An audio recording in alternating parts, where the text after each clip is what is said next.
বন্ধুরা 2025 কাল এপ্রিল মাসের 5 তারিখেই পড়েছে মা অন্নপূর্ণা দেবীর পূজা, যার পূজা করলে জীবন থেকে সর্ব অভাব দূর হয় এবং অর্থ জীবনে যেমন আসে তেমন অন্যেরও কোনো কমি হয় না। যে সংসারের মা অন্নপূর্ণা দেবীর আশীর্বাদ থাকে তাদের ভান্ডার সংসারে সর্বদা ভরাপূর্ণ থাকে। নিষ্ঠার সঙ্গে দেবী অন্নপূর্ণার আরাধনা করলে সংসারে কোনোদিনও অভাব দেখা যায় না। সাথে আপনারা অবশ্যই একটি জিনিস চালের পাত্রে মিশিয়ে রাখতে পারেন, যার ফলে আপনাদের সংসারে কোনোদিনও অভাব দেখা যাবে না। তার আগে ছোট্ট একটু অনুরোধ করবো বন্ধুরা, সম্পূর্ণ রূপে ভিডিও তথ্যটি দেখবেন। ভিডিওটি যদি ভালো লেগে থাকে অবশ্যই একটি লাইক করবেন, কমেন্ট বক্সে জয় মা অন্নপূর্ণা দেবীর জয় অবশ্যই লিখবেন। সাথে অবশ্যই চ্যানেলটিকে সাবস্ক্রাইব করে রাখবেন আপকামিং পূজা পাঠ, তন্ত্রকথা, জ্যোতিষশাস্ত্র, বাস্তু টিপস, টোটকা উপায় দেখার জন্য। চলুন বন্ধুরা শুরু করা যাক। চৈত্র শুক্লা অষ্টমীতে দেবীর পূজা করা হয়। এই দিন দেবীর পূজা করলে জীবন থেকে অভাব দূরে যায়। দেবাদিদেব মহাদেবের ভিক্ষার ঝুলি যিনি অন্ন দ্বারা পরিপূর্ণ করেন তিনিই হলেন দেবী অন্নপূর্ণা। দেবী শুধুমাত্র মহাদেবেরই ঝুলি পূর্ণ করেন না, দেবী অন্নপূর্ণা হলেন অন্নদ্রাত্রী, অর্থাৎ যার কপালে কোনো রকমই অন্ন নেই তার কপালে অন্ন জুটিয়ে দিতে পারেন মা অন্নপূর্ণা। তার কৃপায় ঘুচে যায় সমস্ত অভাব, সংসারে হয়ে ওঠে পরিপূর্ণ। পুরাণ মতে দেবাদিদেব মহাদেবের সঙ্গে দেবী অন্নপূর্ণার মতবিরোধ হলে দেবী কৈলাস ত্যাগ করেন। এর ফলে খাদ্যের অভাবে মহামারী ঘটে। ভক্তদেরকে সেই বিপদ থেকে উদ্ধার করার জন্য দেবাদিদেব মহাদেব ভিক্ষার ঝুলি নিজের কাঁধে তুলে নেন। কিন্তু দেবী মায়ায় ভিক্ষাও বিশেষ আকাল ঘটে, অর্থাৎ ভিক্ষা মেলে না। অবশেষে দেবাদিদেব শোনেন কাশীতে এক নারী সকলকে অন্ন দান করছেন। বিশেষ করে দেবীকে চিনতে মহাদেবের একটু দেরি হয় না।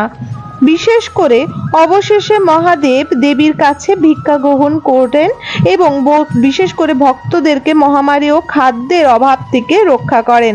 তাই বন্ধুরা চৈত্র মাসের শুক্লা অষ্টমী কাশীতে দেবী অন্নপূর্ণার বিশেষ পূজা পাঠ আরাধনা হয়ে থাকে। নিষ্ঠার সঙ্গে দেবী অন্নপূর্ণার আরাধনা হয়, সাথে সংসারের অভাব দূর করার জন্য দেবীর পূজা পাঠ করা হয়ে থাকে। আপনাদের গৃহে যদি মা দেবীর অন্নপূর্ণার ছবি বা বিগ্রহ বা আলেখ্য থাকে অবশ্যই এই দিন পূজা পাঠ করবেন। ফুল সহকারে, বেলপত্র সহকারে এবং মিষ্টান্ন ভোগ স্বরূপ আপনারা খিচুড়ি এছাড়া নানা রকম পায়েস আদি অবশ্যই অর্পণ করতে পারেন, সেটি ভোগ স্বরূপ সবাইকে নিবেদন করবেন।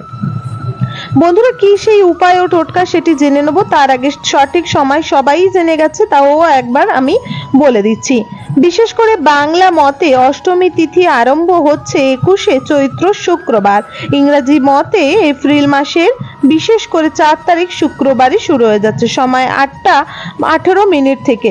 অষ্টমী তিথি থেকে বাংলার বিশেষ যে অষ্টমী তিথি শেষ হবে সেটি হলো বাংলার 22শে চৈত্র শনিবার, এপ্রিলের 5 তারিখ ইংরেজির 2025-এর শনিবার, সময় কিন্তু রাত 7টা 27 মিনিটে। তাই অবশ্যই তার আগে আপনারা পূজা আরাধনা করে নেবেন। অষ্টমী তিথি আরম্ভর বিশেষ শুরুতেই আপনারা পূজা আরাধনা করে নিতে পারেন। বন্ধুরা বিশেষ করে এবার জেনে নেব কি সেই উপায় যার দ্বারা আমাদের সংসার সর্বদা মা অন্নপূর্ণার আশীর্বাদে ভরা ভান্ডার হয়ে থাকবে।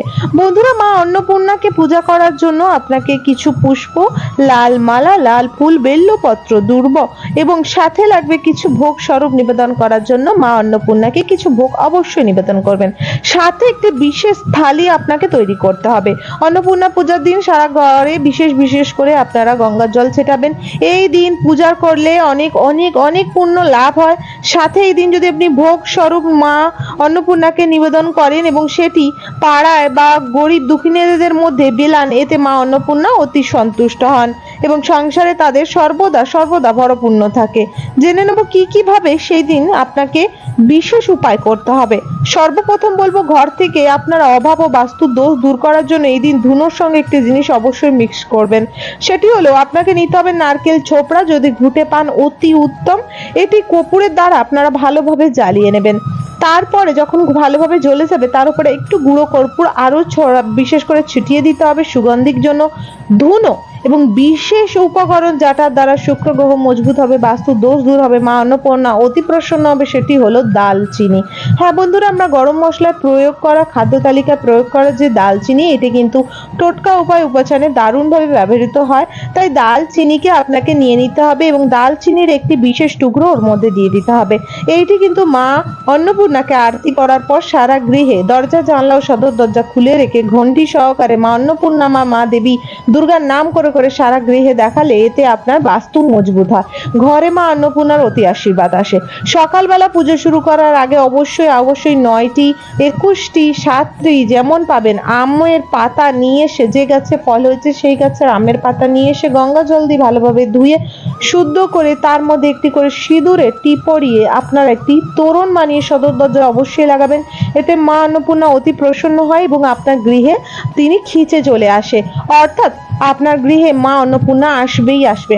মা অন্নপূর্ণা আসার জন্য অবশ্যই সদর দরজায় অবশ্যই মায়ের আলপনা অঙ্কন করবেন। মা আলপনা অতি প্রসন্ন করে এবং সদর দরজা পয় পরিষ্কার অবশ্যই পছন্দ করে।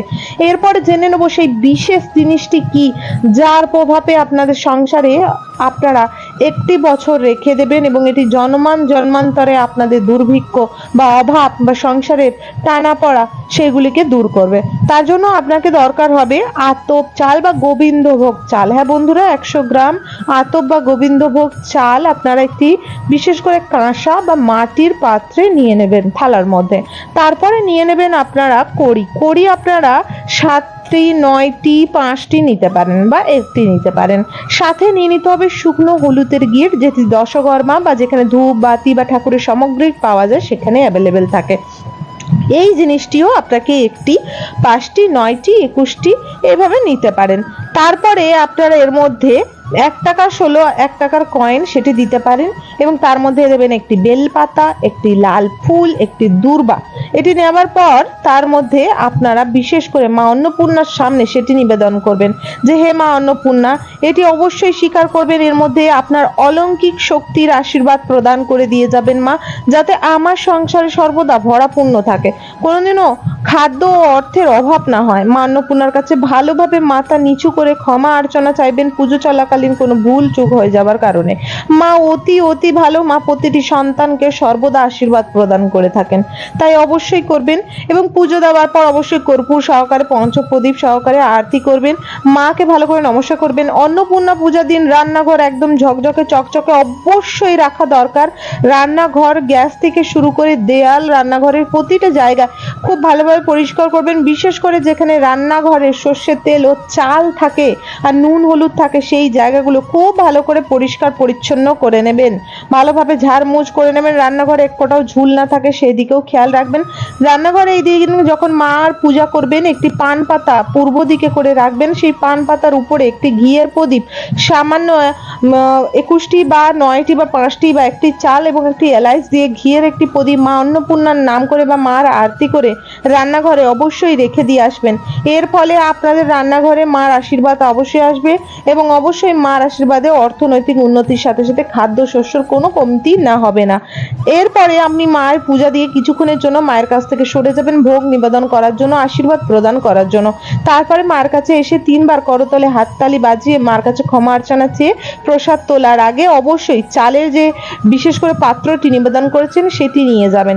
সেটি নিয়ে গিয়ে আপনি যেখানে চাল রাখেন সেখানে মিশিয়ে দেবেন ভালোভাবে এবং মেশানোর পর আপনারা খেয়াল রাখবেন ওর মধ্যে যে বেলপাতা আর দূর্বার ফুলটা দিয়েছেন সেটি অবশ্যই যেন তুলে নেবেন।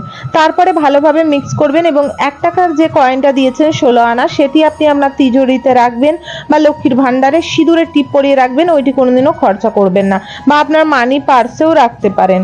আর লকারেও রাখা খুবই ভালো বলে মান্য করা হয়, বা যেখানে আপনি টাকা পয়সা রাখতে পারেন রাখেন, সর্বদা নিজের ঘরের লকার তৈরি করে রেখেছেন সেই জায়গাটায় রাখবেন। এবং তারপরে আপনি দেখবেন আপনার ঘরে কোনোদিনও কোনো অভাব আসবে না। সাথে আপনারা চেষ্টা করবেন সর্বদাই একটি শুভ কাজ করা, যেটি সর্বদা করা উচিত প্রতিটি গৃহিণীর ক্ষেত্রে। সংসারে চাল বাড়ন্ত হবার আগে চাল এনে সেই পাত্র পরিপূর্ণ করে রাখবেন। এটি একটি শুভ শুভ শুভ গৃহিণীর কাজ, আর তার সংসারে সর্বদা শুভই ও শুভই হয়, কোনোদিনও অভাব অনাটন দেখা যায় না। আশা করি বন্ধুরা আজকের ভিডিও তথ্যটি আপনাদের ভালো লেগেছে। ভালো লাগলে অবশ্যই একটি লাইক করবেন, কমেন্ট বক্সে জয় মা দেবী অন্নপূর্ণার জয় লিখবেন। মা দেবীর আশীর্বাদে সর্ব অভাবের হাত থেকে আপনাদেরকে রক্ষা করবে। সাথে চ্যানেলটিকে সাবস্ক্রাইব করে রাখবেন আপকামিং পূজা পাঠ, তন্ত্র কথা, জ্যোতিষশাস্ত্র, বাস্তু টিপস, টোটকা উপায় দেখার জন্য।